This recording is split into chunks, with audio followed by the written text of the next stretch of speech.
Hello मेरे name public, I hope तुम लोग बढ़िया हो गए। तो लोग मैंने एक शॉर्ट में वीडियो बनाई थी और उसमें मैंने पूछा था कि क्या मुझे वन पीस एनिमे देखना चाहिए। तुम में से मोस्ट ऑफ दी मतलब तुम में से किसी ने भी मुझे कमेंट में ये नहीं बोला कि भाई तू देख या मत देख। बस एक बंदे का कमेंट आया, बोलता मैं लाइक करूंगा ही नहीं, तू देख या मत देख। भाई वो बात तो अलग ही हो गई, बंदे ने कम से कम कमेंट तो किया।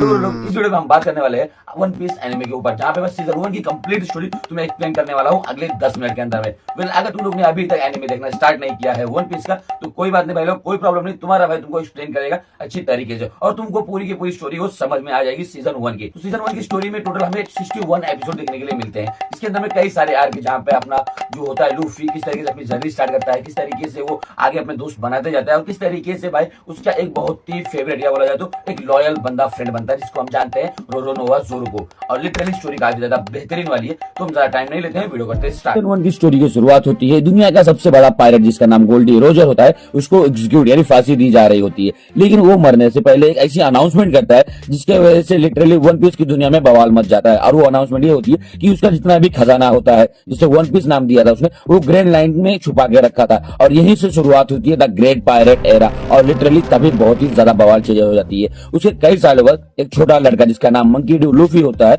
वो शैंक नाम के एक पायरेट से इंस्पायर होता है और पायरेट किंग बनने को बोलता है। और गलती से अपना जो लूफी मेन कैरेक्टर है वो गुमू गुमू नोमी एक डेविल फ्रूट होता है, उसे खा लेता है, जिसकी वजह से उसकी पूरी बॉडी रबर जैसी बन जाती है। लेकिन यहाँ पर बुरी चीज ये हो जाती है कि अपना लूफी एक्चुअली में पानी में तैर नहीं सकता है या कहीं भी तैर नहीं सकता है। और भाई ये चीज उसकी सबसे बड़ी वीकनेस बन जाती है। इसी दौरान शैंक लूफी को बचाने के चक्कर में ना अपना एक हाथ भी गवा देता है और साथ ही साथ स्ट्रॉ हेड दे देता है अपना, जो उसने अपने सर पे पहना था। और उससे एक वादा लेता है, अगर वो बड़ा पायरेट किंग बन जाएगा तो वो उसे वापस कर देगा।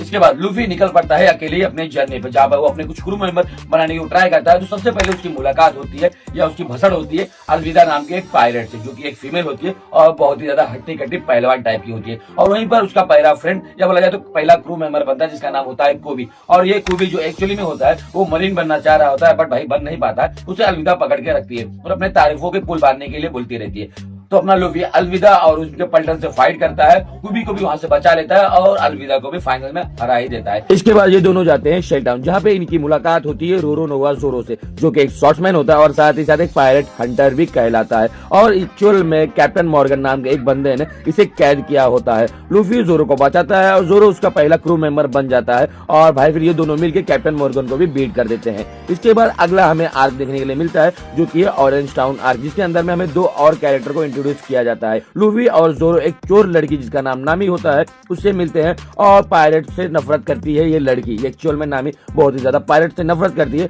और इस बंदी को ग्रीनलैंड या बोला जाए तो ग्रैंडलैंड का मैप चाहिए होता है। और इनका सामना हो जाता है बगी द क्लाउन से, जो कि एक 12-12 नोमी एक डेविल फ्रूट है, उसको खाया होता है। जिसके वजह से अपने इस बंदे के पास क्या बोला जाए तो इस बगी वाले के पास भाई जोकर जैसा तो दिखाई देता है, इसके पास एबिलिटी या पावर आ जाती है कि अपने पूरे बॉडी पार्ट को अलग अलग कर सकता है। लूफी बगी को हराता है और नामी उनके साथ टेम्परेरी नेविगेटर के रूप में जुड़ जाती है। उसके बाद पूरा का पूरा क्रू एक आइसलैंड पर पहुंचता है, जहाँ पे वो उस सबसे मिलते हैं जो गांव में एक झूठ बोलने के लिए सबसे ज्यादा बदनाम है। वहां पता चलता है कि गांव की अमीर लड़की काया जिसका नाम होता है, उसका जो बटलर है वो असल में एक इविल पायरेट होता है, उसका नाम कुरो होता है। वो काया को मारकर उसकी दौलत को अपनाना चाह रहा होता है। लेकिन अपना लूफी ज़ोरो नामी और ओसोप मिलकर उसे बंदी बना देते हैं या उसे हरा देते हैं, जिससे खुश होकर वो गोइंग मैरी नाम की एक शिप दे देती है उसोप को। और वहीं से उसोप एक्चुअल तरीके से ऑफिशियल मेंबर बन जाता है ज़ोरो और लूफी के क्रू का। उसके बाद क्रू को एक कुक की तलाश थी, इसलिए वो बराटिया जो समुद्र पर तैरता रेस्टोरेंट होता है वहां जाते हैं। वहां उनकी मुलाकात सांजी से होती है। सांजी एक कमाल का फाइटर होता है और बहुत ही अच्छा कुक भी होता है। इसी बीच में डोंग किंग, जो कि ईस्ट ब्लू का सबसे बड़ा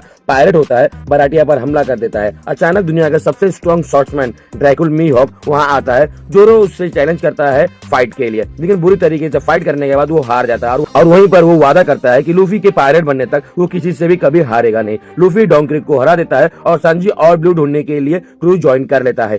इसके बाद बहुत ही बड़ी चीज हो जाती है, क्योंकि नामी शिप और खजाना लेकर भाग जाती है। पता चलता है कि वो आलरोंग जो कि फिशमैन के लिए काम करती है, क्योंकि आलरोंग ने उसके गांव यानी जो भी विलेज होता है जिसका नाम होता है कोकोयाशी विलेज पर कब्जा किया हुआ है। आलरोंग ने नामी से वादा किया था कि अगर वो 100 मिलियन बेरी लाएगी तो वो गांव छोड़ देगा, लेकिन आलरोंग धोखा देता है। नामी टूट जाती है और लूफी से मदद मांगती है। लूफी अपनी हैट नामी को पहनाता है और चिल्लाता है ऑफ कोर्स आई विल। उसके बाद लूफी, ज़ोरो, सांजी और ओसोप मिलकर आलोंग के पार्क पे हमला करते हैं। लूफी आलोंग को हराता है और आलोंग पार्क को तोड़ देता है ताकि नामी आजाद हो सके। सो फाइनली नामी ऑफिशियली क्रू की नेविगेटर बन जाती है। इसके बाद लूफी पर पहली बार 30 मिलियन बैरिक का पहला बाउंटी हंटर लगाया जाता है। उसके बाद चालू होता है लॉगे टाउन आर्क, और भाई लिटरली ये आर्क बहुत ही बेस्ट लगता है क्योंकि सारा का सारा क्रू लॉगे टाउन पहुंचता है जहाँ पे गोल्डी रॉजर पैदा हुआ था और मरा था। लूफी उस प्लेटफॉर्म को देखने के लिए जाता है जहाँ पे रॉजर वहाँ बगी और अलविदा वापस आते हैं और लूफी को एग्जीक्यूट करने की कोशिश करते हैं। अचानक बिजली गिरती है और लूफी बच जाता है। मरीन कैप्टन स्मोकर उनका पीछा करता है, एक मिस्टीरियस आदमी जो कि अपने लूफी का एक्चुअल तौर पर फादर होता है। वहां पर ये वो चीजें रिवील होती है और उसे वो स्मोकर से बचा लेता है। और सीजन के एंड में पांचों क्रू मेंबर एक जगह पर पैर रखते हैं और अपने अपने सपने को साकार करने का कसम खाते हैं और यहीं पर अपने सीजन 1 की एंडिंग हो जाती है और लिटरली काफी ज्यादा मजा आता है। सो गुरु लोग, यहीं पर अपना सीजन 1 खत्म होता है। मे भी तुम लोगों ने सीजन 1 अगर नहीं देखा होगा तो तुम्हारे लिए ये बहुत ही बेस्ट वीडियो रही होगी। तुम्हारे हिसाब से तुमको जो भी पसंद आया रहेगा इस वीडियो के अंदर में मुझे कमेंट करके जरूर बता देना। अगर तुम चाहते हो कि मैं सीजन 2 को भी एक्सप्लेन करूं अपने तरीके से तो प्लीज मुझे कमेंट में पार्ट 2 जरूर कमेंट कर देना। साथ ही साथ चैनल को सब्सक्राइब करके मुझे सपोर्ट भी करना और वीडियो को लाइक भी कर देना और दोस्तों तक शेयर भी करना। उन्हें भी वन पीस एनिमे को देखने में बहुत ही ज्यादा मजा आएगा मेरा एक्सप्लेनेशन वीडियो। तो फटाफट शेयर कर दो। अब मिलता हूं नेक्स्ट वीडियो में, तब तक के लिए बाय, सायोनारा।